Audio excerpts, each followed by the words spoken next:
তারেক সাহেবের রাজনীতি মানে কোনো জ্ঞান নাই, বুদ্ধি নাই, মেধা নাই, প্রাজ্ঞতা নাই, রাজনীতি কোনো কৌশল নাই।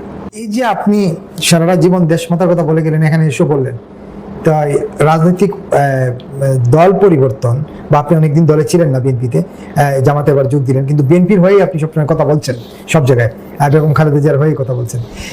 এখন থেকে কি তাহলে বিএনপির সঙ্গে আপনার একটা দূরত্ব তৈরি হবে? আমি জিয়া রাজনীতি আদর্শ বিশ্বাস করি। আমি দেশমাতা খালেদা জিয়ার রাজনীতি করেছি। আমি আগেও বলেছি, আপনার অনুষ্ঠানে বলেছি, আমি তারেক সাহেবের রাজনীতি করবো না। তারেক সাহেবের রাজনীতি মানে কোনো জ্ঞান নাই, বুদ্ধি নাই, মেধা নাই, প্রাজ্ঞতা নাই, রাজনীতি কোনো কৌশল নাই। আমি সেই রাজনীতি করবো না, এটা আগে বলেছি। দেশমাতা খালেদা জিয়া আজকে এমন অবস্থায় আছে, উনি জীবিত না মৃত আমরা জানি না, এটাও আমার জানার অধিকার আমরা হারিয়ে ফেলেছি, এটাও জানতে পারছি না। কাজে আমি মনে করি, আপনি নিজে বলেছেন যে আমি কোনো দলে নাই, আমার কোনো পরিচয় নাই। আপনি বলেন 2.5 বছর ধরে, 2.5 বছর ধরে তো আমি নাই, আমি তো নাই। ফলে আমাকে তো এক জায়গায় স্থিত হইতে হবে। আমার তো এক জায়গায় একটা ঘাটে ভিড়তে হবে। আমি কত আর ঘুরে বেড়াবো বলেন? আমার তো এক জায়গায় স্থিত হতে হবে। কাজে আমি মনে করি যে মুক্তিযুদ্ধের পক্ষে আমি একটা পেয়েছি, এবং মুক্তিযুদ্ধকে তারা ধারণ করে, লালন করে, এবং সবচেয়ে বড় কথা হচ্ছে তারা সৎ, দক্ষ, অভিজ্ঞ এবং প্রচুর শিক্ষিত লোক এই দলে আছে। যত শিক্ষক আছে, যত ইঞ্জিনিয়ার আছে, যত ডাক্তার আছে, যত ব্যবসায়ী আছে, যত সৎ মানুষ আছে, অন্য কোনো দলে এতগুলো লোক নাই। এখানে এই দলে আমার কোনো প্রয়োজন নাই। এই দলে আমার মতো কোনো লোকে, আমার মতো অধমের এই দলে কোনো প্রয়োজন নাই, কোনো কাজে আসবে না, উপকারে আসবে না।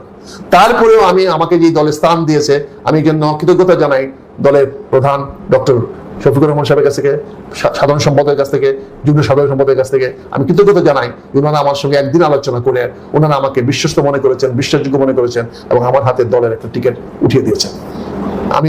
আমি মনে করি যে আমাদের আলোচনার, আমাদের আন্ডারস্ট্যান্ডিং হয়েছে বলেই ইনি হয়তো আমাকে আমার জন্য দ্বারটা খুলে দিয়েছেন। এই জন্য আমার কৃতজ্ঞতা আমি প্রকাশ করি আপনার মাধ্যমে এই দলকে, এই দলের সকল অগণিত সদস্যদের প্রতি আমি আমার কৃতজ্ঞতা জানাই। আপনাদের মতো একটা বড় দলের মুখে আমাকে স্থান করে দিয়েছেন, আমি জন্য আপনাদের কাছে কৃতজ্ঞ। আমি চেষ্টা করবো, আপ্রাণ চেষ্টা করবো আপনাদের মান সম্মান রেখে দলের কাজ করতে। এই যে আপনি দলে যোগ দিলেন, তাহলে নির্বাচন আপনি করছেন না? না, নির্বাচন আমি করবো। নির্বাচন করলে তো বলবো যে আমি নির্বাচনে লাভের জন্য গেছি, আমি নির্বাচন করার উদ্দেশ্যে আমি যাইনি। এখন পর্যন্ত আপনি নির্বাচন করবেন না? আগামী তো আরো 15 দিন পরেও করবো না, 1 মাস পরেও করবো না। নির্বাচনের জন্য তারা জানাই। আপনার এই হঠাৎ পরিবর্তন আপনার দেশমাতার দল বিএনপিতে কোনো প্রতিক্রিয়া তৈরি করবে কিনা? আমি একটা নগণ্য সদস্য বিএনপির সদস্য না, বিএনপিতে বহিষ্কৃত 2-2.5 বছর আগে বহিষ্কৃত। বিএনপি তো নামই জানে না, বিএনপির নতুন প্রজন্ম তো আমাকে চিনেই না। তারা তো আমাকে চিনে না, আমার এলাকার ছেলেরাও চিনে না আমাকে বিএনপি। তারা তো বিএনপিকে অপ্রয়োজন মনে করে না। তাহলে ইলেকশনে দাঁড়াইছে, তাহলে তো প্রার্থীরা আমার কাছে আসতো, দলের লোকেরা আসতো, সভাপতিরা আসতো, বুঝছেন না?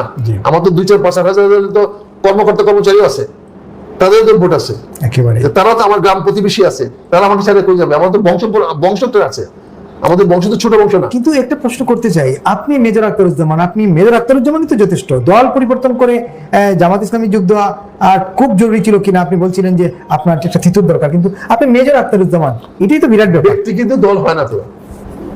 দল মানে হলো সমষ্টি, একের অধিক। একের অধিক তো 2 জন হলে পরিবার হয়, 5 জন হলে 10 জন হলে সমাজ হয়, তার বেশি হলে এবং দলবদ্ধ হতে হতো। দলবদ্ধ ছাড়া তো আমাদের কোনো অস্তিত্ব নাই।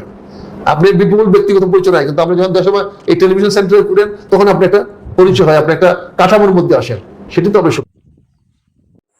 দেশের রাজনৈতিক আপডেট তথ্য পেতে চ্যানেলটি সাবস্ক্রাইব করবেন এবং ভিডিওটি ভালো লাগলে একটি লাইক দিয়ে আপনার মূল্যবান মতামত জানাতে ভুলবেন না।